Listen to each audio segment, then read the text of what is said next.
Get the hummus ready because this is toast. Welcome back to yet another episode of Toast. I'm so happy that you guys are here because today I'm talking about myself. Oh, wait, I do that every single podcast. Okay, well, I'm talking about the country of Jordan. So finally, I got to make the joke. I'm going to myself. I'm inside myself. What I actually got to say a lot in Arabic is Ismi baladak, which is my name is your country. It was my favorite thing to say in all countries, in all travels of my life, because it was just such a funny thing. Because first of all, they don't actually say Jordan, they say Urdun. So then they're like, what? Your name is or Ismak Urdun? So I'm like, no, my name's not actually Urdun, or my name is Jordan. But it's still a fun line. I got to finally do it. I tried to make less jokes. I was anticipating making a lot of jokes. I'm going to myself. I'm going inside myself. Blah, blah, blah. Jordan is just an amazing country.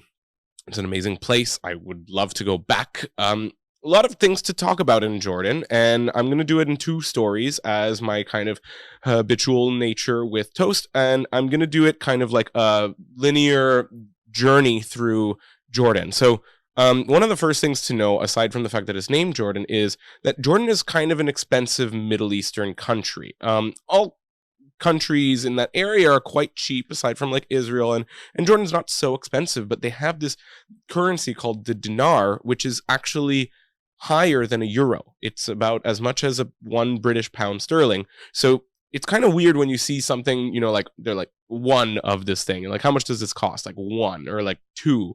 And so you're like, oh, well, that doesn't sound like so much. But then it kind of is, especially kind of relative to other countries in the area. Like Lebanon was going through like a financial crisis. So what you could buy for $1 or $3 in Lebanon, you're not getting anything in Jordan for that. So it is kind of a different experience. And I was doing very touristy things. I would consider it like the tourist trail of Jordan. I didn't really go off the beaten path.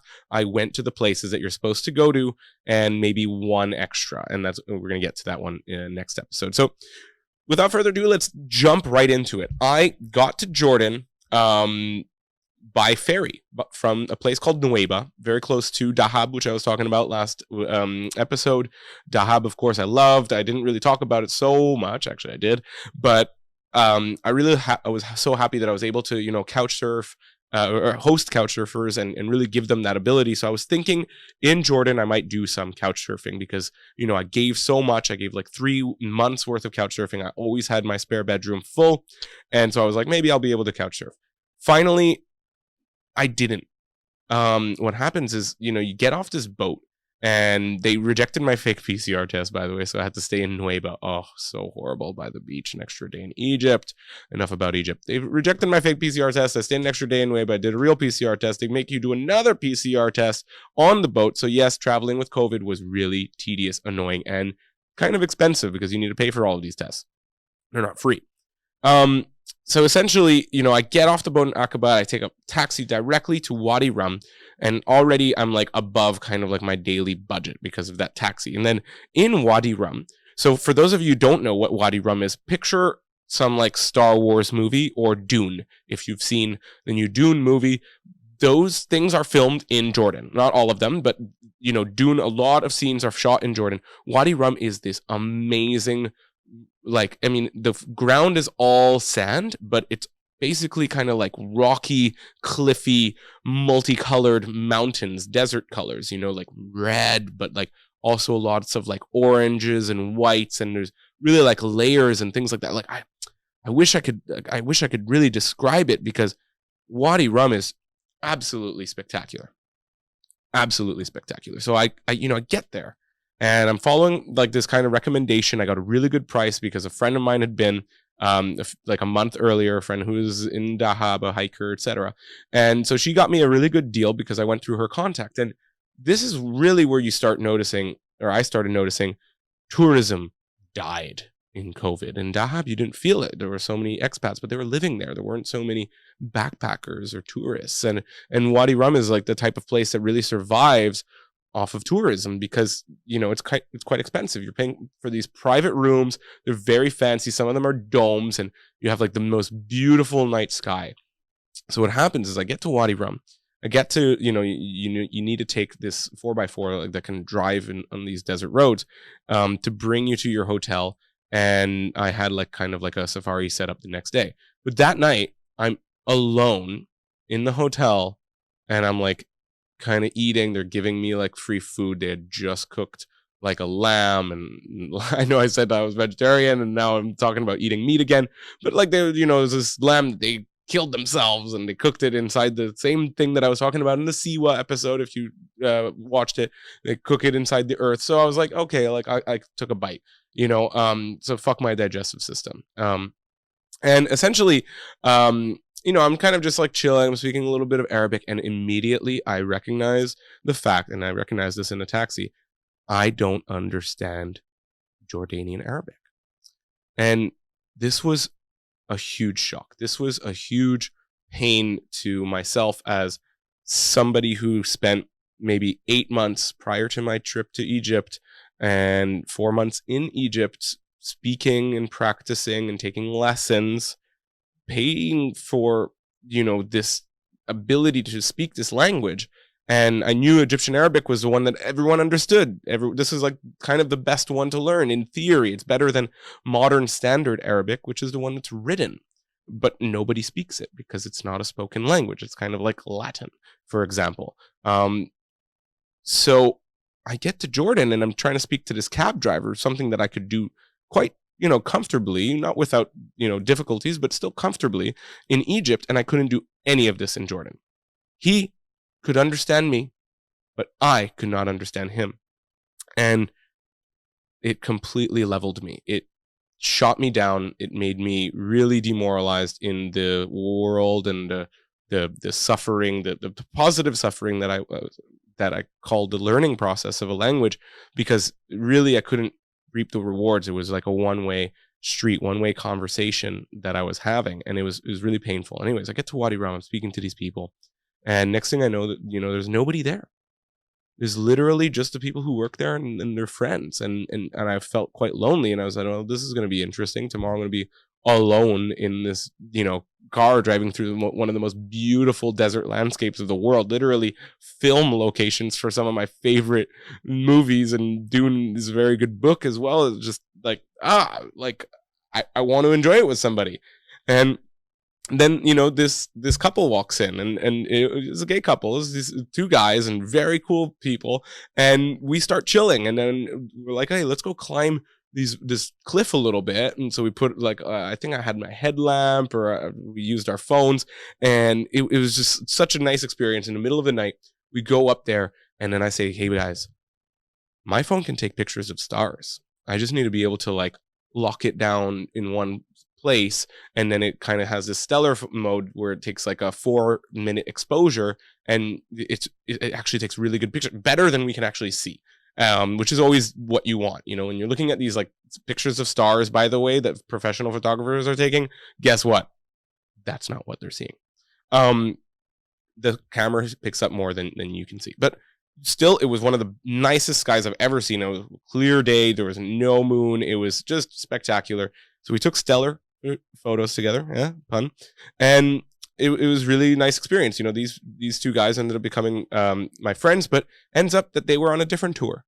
So they went into the desert the next day at the same time as me. We had breakfast together, but we had to go our separate ways. And when I got back, actually, they didn't bring me back to the hotel. They just brought me back to like the town of Wadi Rum, or I'm not sure if it's actually called the town of Wadi Rum. It might have a name. Pardon for not knowing it. Essentially, I was like, okay, well, I'm going to continue moving. Like I was planning to do this country relatively fast. I wasn't going to do a second tour of the desert. And so as much as I really felt like it was a little bit rushed, because, I get there at night, do the whole thing out during the day, I'm mind blown of how beautiful it is. And I'm climbing things, I'm taking pictures, and I'm really enjoying everything. And yet I had to go. And so I kind of decide, screw it. I like hitchhiking. Anybody who knows me knows that I've been hitchhiking. Anybody who's listening to these podcasts knows that I love hitchhiking. So I decide I'm going to go hitchhike. So I get to the town. And next thing I know, actually, the people who are passing by right after he drops me off are the people who were friends of the owner of the hotel. And so they picked me up right away. As I get out of the car, I didn't even have a Jordanian SIM card. I didn't know where I was. I had the map downloaded, but I wasn't exactly sure of whatever. They pick me up. And so I was like, okay, this is cool. Where are you guys going? And then they're like, oh, we're going to be going back to Amman. So I was like, okay, well, that's the capital, by the way. And I said, well, I'm going in that direction. I'm trying to get to Petra. I'm trying to get to Wadi, I forget what it's called, but there's another name for Petra, which is another one. And so I'm trying to get there, and they're like, oh, yeah, well, we could drive you to, where the highways kind of split up. And what ends up happening is these guys have, like, one of these guys has a friend, and it's a really nice car. I get into this, like, Tesla and everything. It was really cool.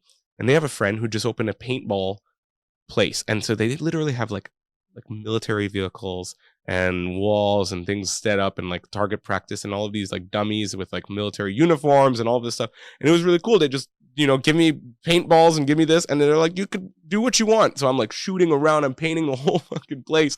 And I was having the time of my life. And I was like, again, I was talking about this last episode, like just go with the flow. You can't plan this because you would never be able to go to this place. It wasn't even open. You needed to be that person that just says yes when the opportunity arises.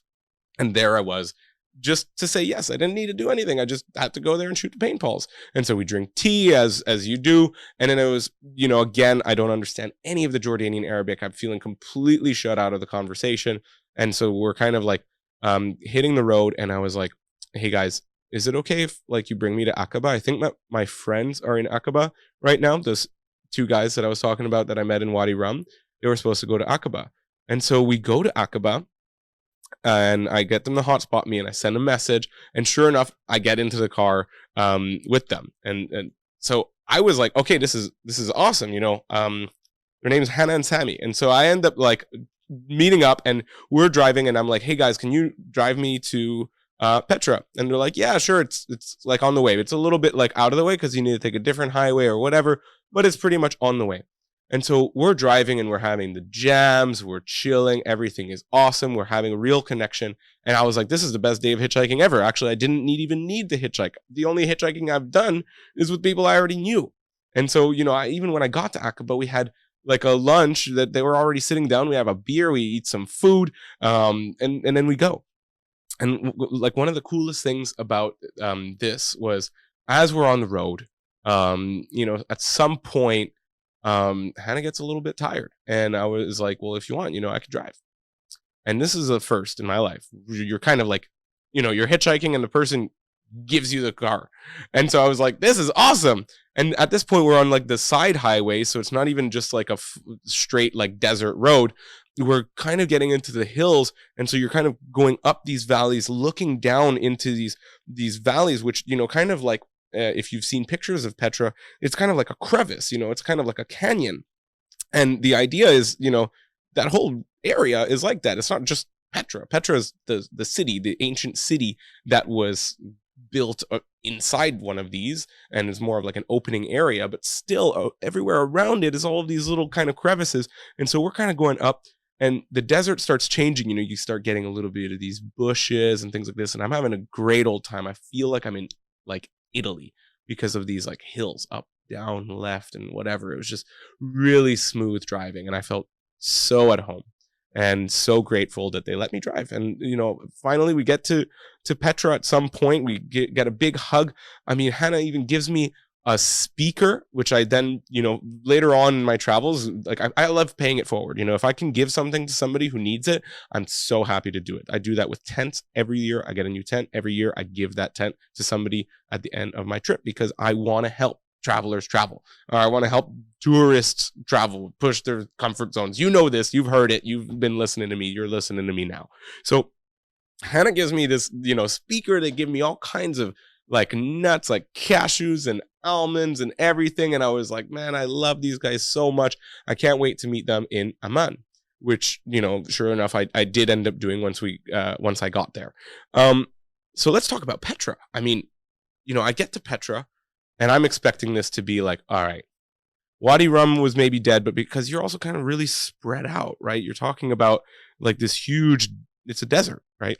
And this huge area. So like everyone, you could have like a few people in each hotel, but you wouldn't see each other because it's spread out. You see the lights very far away, like at the edge of the other cliff. And so, as much as you get to see a few of them as you drive by during the day, especially like the super fancy, super expensive ones, there was nobody there. And so I was expecting, okay, well, there's only one hostel in Petra. And so I was like, hey, like this is going to be packed. And I get there and I'm the only guest in the hostel. Fuck, right? I can't.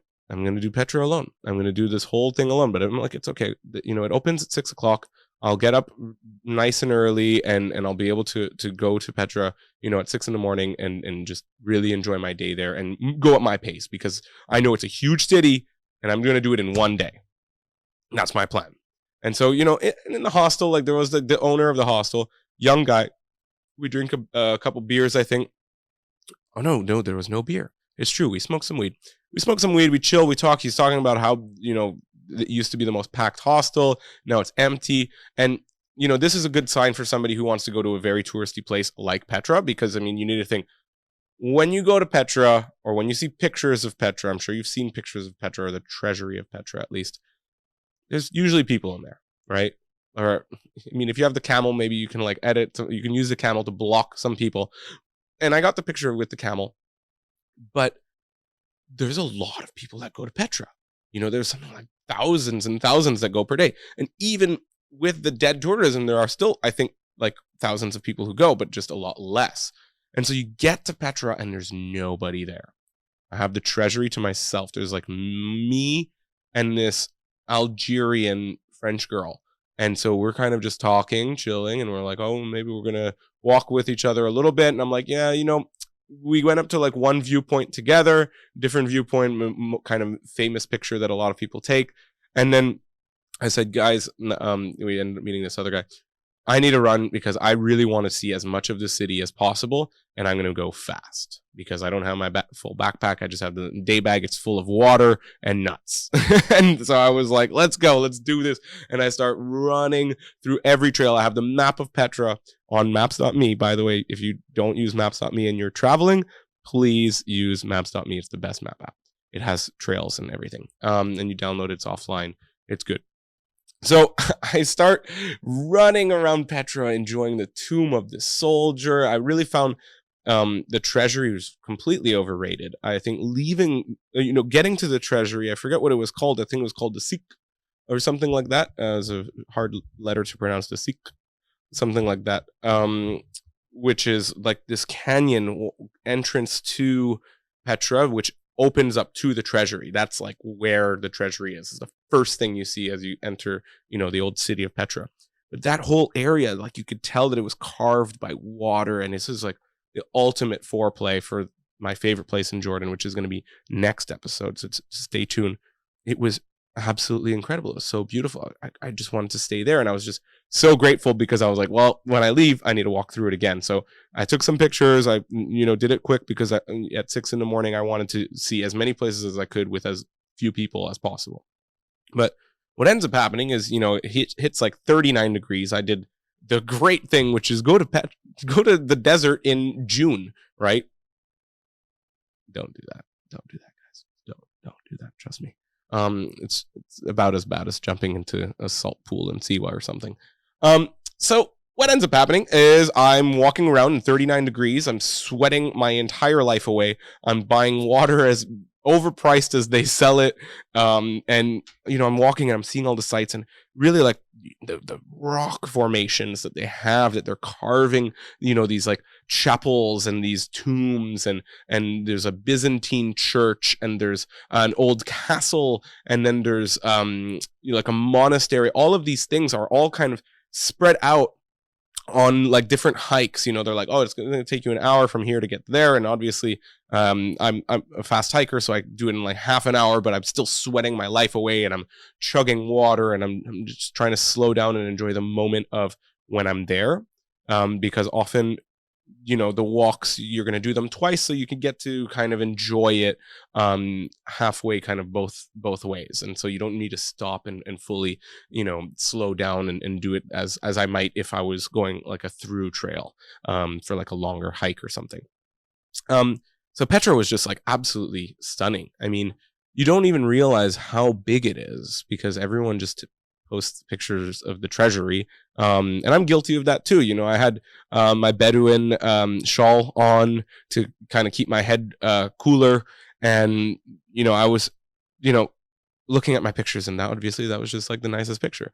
And partially because in the other places that I believe to be nicer, it's just harder for, a camera to really capture the essence of what it looks like, of the color diversity and all of these things that you're seeing, that like this doesn't know how to like do the same contrast, or you don't have the perfect lighting and things like that. So yeah, I would say like the rock formations and looking at kind of like these older temples and things like that are kind of less shown intrigued me a lot more than just staring at the treasury. Not to say that the treasury is bad, but that's kind of it for Petra.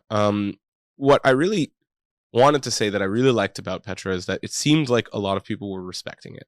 And, in a lot of places when you travel, and this is kind of what I want you to take from this, you realize that the culture is very different, and tourists tend to be quite big wasters and users. And you see this a lot in places like Petra that are super touristy, or Wadi Rum in a real season, not a COVID, 2021 season. But people don't know how to kind of respect their environment. Not everybody, a lot of people do. But some people ruin it for the many, right? The few always ruin it for the many. This is the rule in life. So just try to be mindful of what you're doing, what the culture is. If there's no alcohol, don't search for the alcohol. Maybe see what the alternative is, or see what happens if you don't drink alcohol. When for me it was really like the use of like waste. Like, what are you doing? What are you throwing out? Are you using more plastic? So, in a sense, you need to be the responsible one, because other people aren't going to be there to care or there to tell you. And something that I noticed in Jordan is that Jordanians were so diligent with this relative to a lot of other countries that I've been to. And it really shocked me a little bit. And it really gave me some faith in the fact that, like, well, if we all, put that mentality, then we could do it. So that's it for today. I'm going to continue from Petra. I'm going to go to my next story, to a place called Wadi Mujib. And this is my favorite place in all of Jordan. And it was absolutely mind-blowing. So stay tuned if you want to hear about that, the Dead Sea, and a little bit of Amman. So I'm going to talk about that next episode. I thank you so much for listening. I hope that you have some value in listening, watching, whatever the media form that you're using and listening to me is. I appreciate it. I really love making these, even if there's only like one person watching. So if you're that one person, thank you. Toast out.